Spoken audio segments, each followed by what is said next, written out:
want to vote. Getting his civil rights restored. What's the real benefit of me getting my rights restored? Here we are at another election cycle, and there are millions of people who have the opportunity to vote. I don't, and I want to. What else do I have to do? I've owned up to my mistakes. I've paid my debt. What else do I have to do?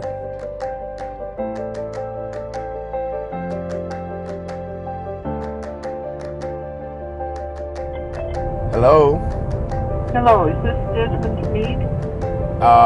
Yes it is. Master who's calling?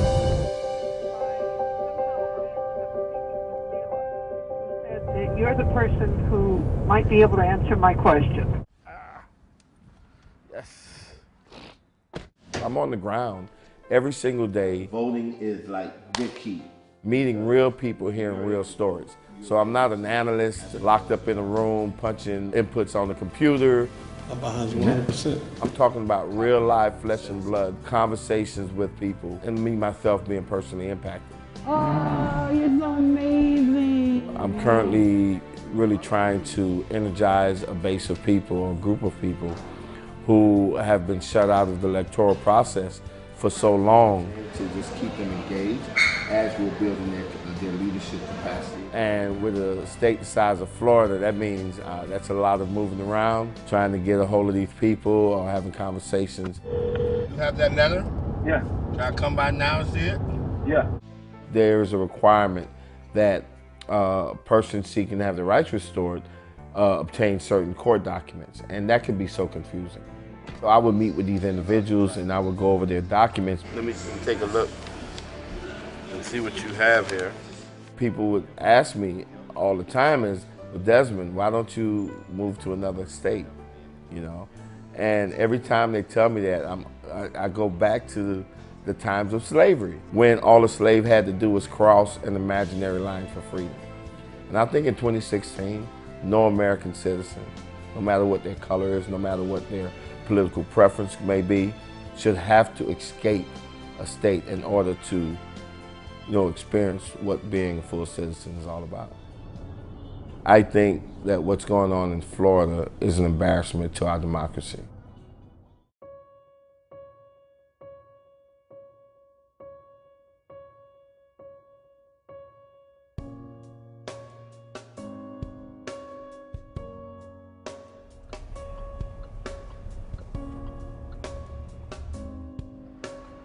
So when I was released from prison, I had the double whammy.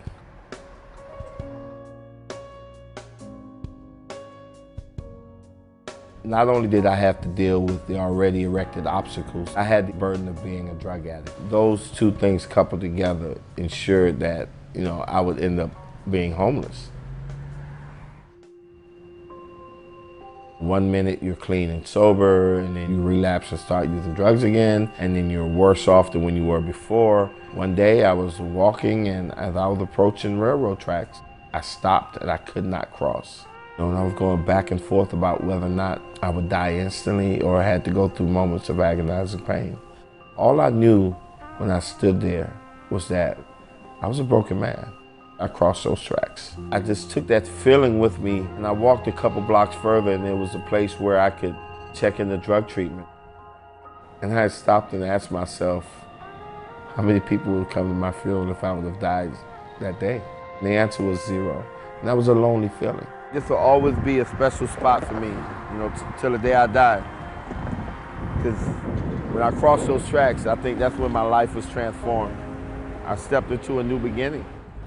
Maybe if you could take all of that pain and that suffering, you can help other people so they don't have to go to those railroad tracks. So when you do die, that there's going to be some people say, man, if it wasn't for Desmond helping such and such, my life wouldn't have improved.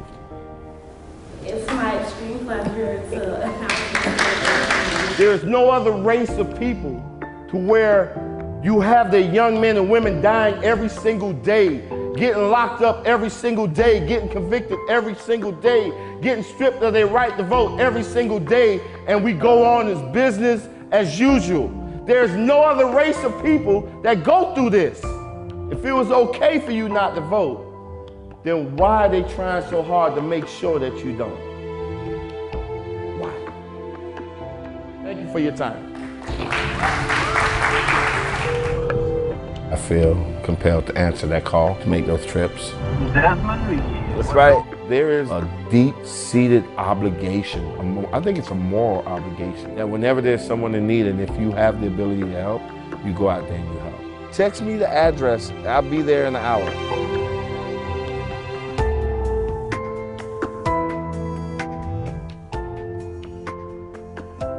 But at the end of the day, if you see me as a human being, if you see me as an American citizen, then you should have no problem allowing me to have my voice heard.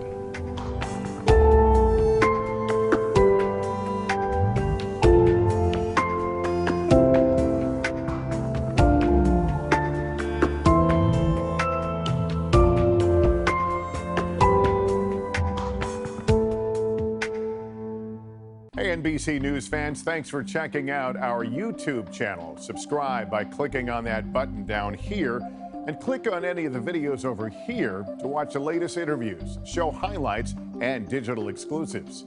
Thanks for watching.